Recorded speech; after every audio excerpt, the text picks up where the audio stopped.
Bonjour à tous pour cette nouvelle vidéo faite à Saint-Barthélemy où on m'a appelé pour faire des stages, des formations voilà, et des soins. Cette nouvelle vidéo va s'intituler La médiumnité et le channeling dans le chamanisme.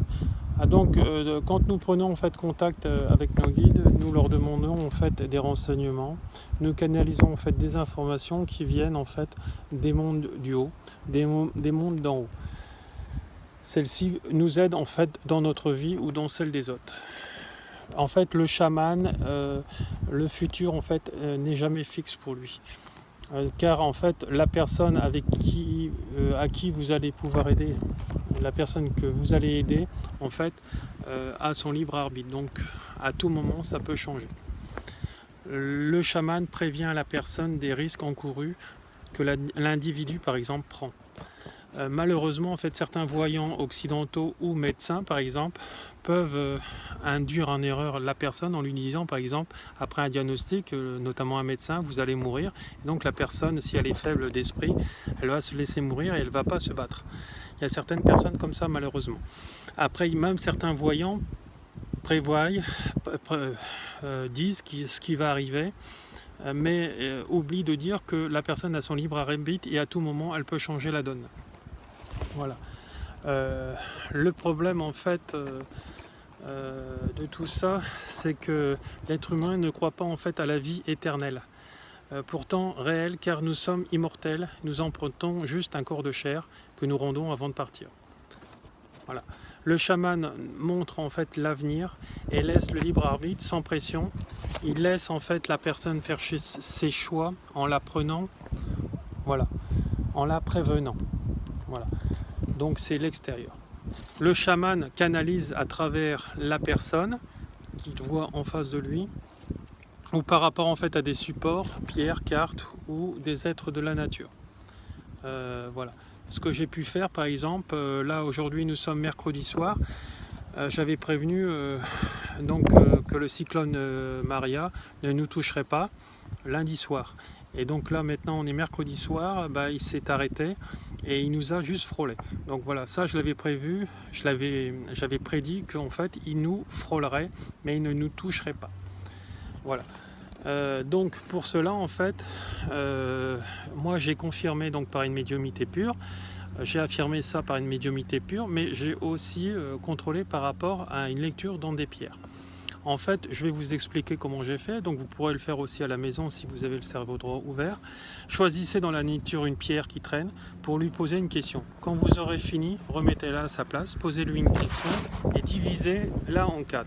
Celle-ci avec votre vision et déchiffrez en fait les images reçues et remerciez-la. Voilà. À la fin, vous la remettez bien en place. Voilà. À ce moment-là, vous percevrez en fait tous ces renseignements, toutes les informations que vous avez besoin. Voilà. Donc dans ma lecture et voilà dans le quadrillage que j'avais fait, etc. J'ai dans le coin droit de la pierre en haut, je voyais en fait le cyclone. Donc je savais qu'il aurait en fait qui nous frôlerait. Ça a été ma lecture. Et donc ça se confirme donc aujourd'hui. Voilà. Alors en fait de nombreux chamans communiquent avec leurs animaux totems, anges, guides spirituels, ancêtres, et font en fait du channeling en rentrant en fait en transe, soit avec leur voix ou soit avec la voix en fait de ces entités là. Voilà.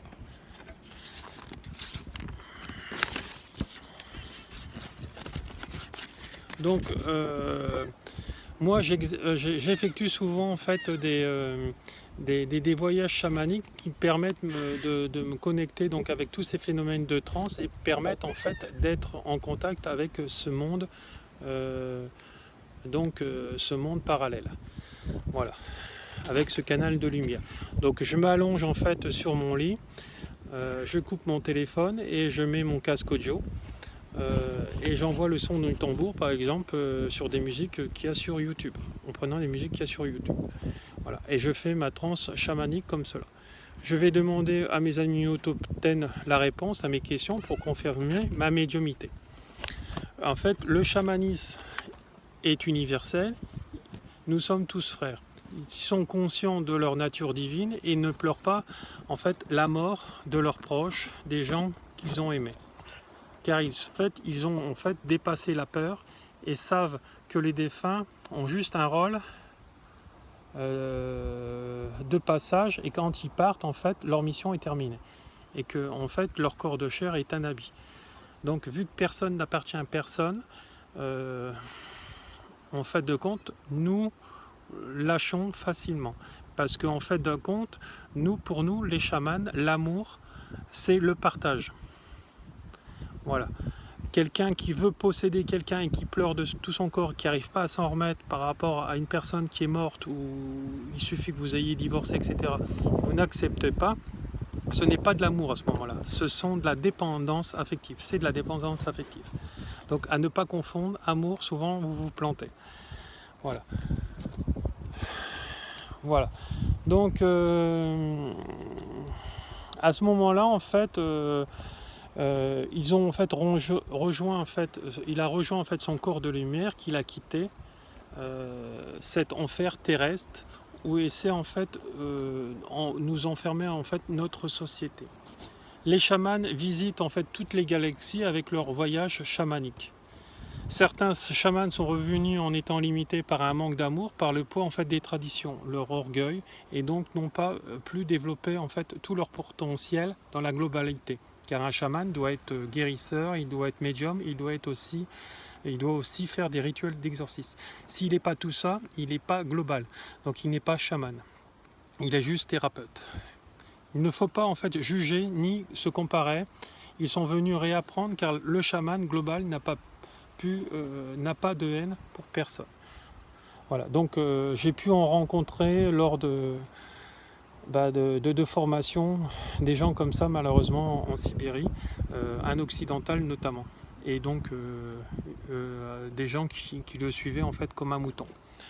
Voilà, bon, c'est juste une petite aparté, mais bon, ça existe et dans tout comme ça. Voilà, ça arrive. Après, il faut arriver à être dans le discernement par rapport à entendre ce qu'on vous dit et voir si les gens font réellement ce qu'ils vous disent. À ce moment-là, vous savez si c'est vraiment un bon chaman. Les séances en fait de channeling apportent des infos sur notre monde avec les peuples disparus, notamment égyptiens, atlantes, etc. Et donc, si vous voulez les revoir sous une autre forme, vous pouvez emprunter en fait tous ces voyages chamaniques, ces mondes donc réels qui se superposent par rapport aux nôtres. Voilà. Alors,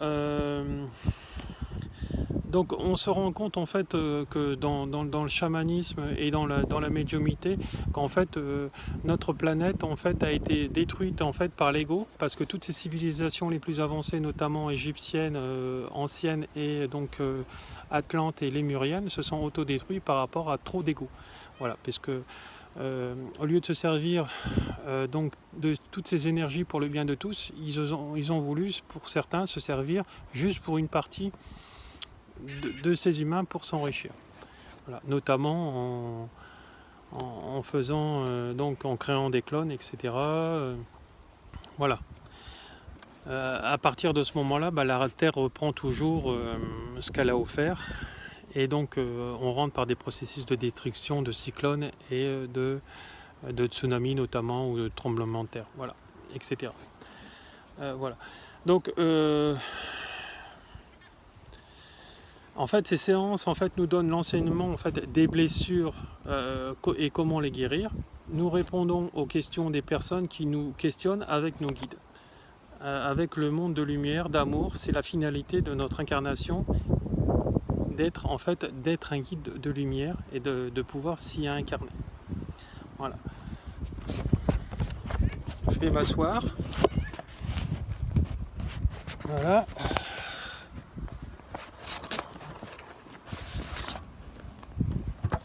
Donc aujourd'hui en fait vous êtes un élève, mais demain en fait vous serez en fait un enseignant et un thérapeute. Vous ne pouvez pas être un enseignant si vous n'êtes pas un thérapeute. Voilà. Beaucoup de gens veulent jouer juste le rôle d'enseignant sans pouvoir soigner les gens. Et ça, ce ne sont pas en fait des chamans. Le vrai chaman soigne et enseigne aussi. Voilà. Il est global. Voilà, donc vous pourrez le vérifier, demander donc aux chamans qui par exemple qui vont vous donner ces enseignements, ces formations, etc. Si cette personne ne soigne pas, ce n'est pas un vrai chaman. Il lui manque une partie. Voilà, c'est qu'il n'a pas assez confiance en elle. Voilà, en lui. Alors travaillez sur vous au quotidien en fait et redevenez en fait cet enfant donc insouciant qui s'émerveille à chaque instant de la vie. À ce moment-là, vous aurez en fait la globalité en fait de votre être.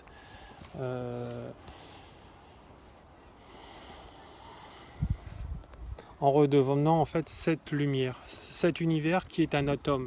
En fait, nous sommes tous des atomes dans un corps d'eau. Et quand l'être humain vivra à l'unisson, on ne créera que de la lumière sur cette terre. En rejoignant en fait nos frères et nos sœurs de lumière.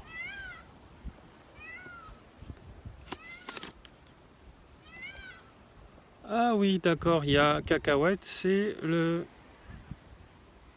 perroquet. C'est lui qu'on entend depuis tout à l'heure, je me disais. Voilà.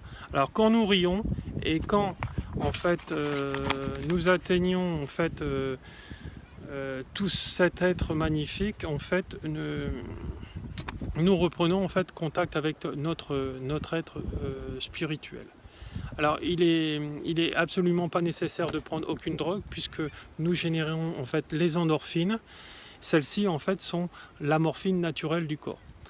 Voilà pourquoi il n'est jamais nécessaire de prendre des substances faites extérieures et interdites par notre société. Dans le monde des chamans, tout a un sens en fait et rien n'arrive par hasard. Lors de mon séjour à Saint-Barth, je vis un homme en fait qui avait perdu ses chèvres.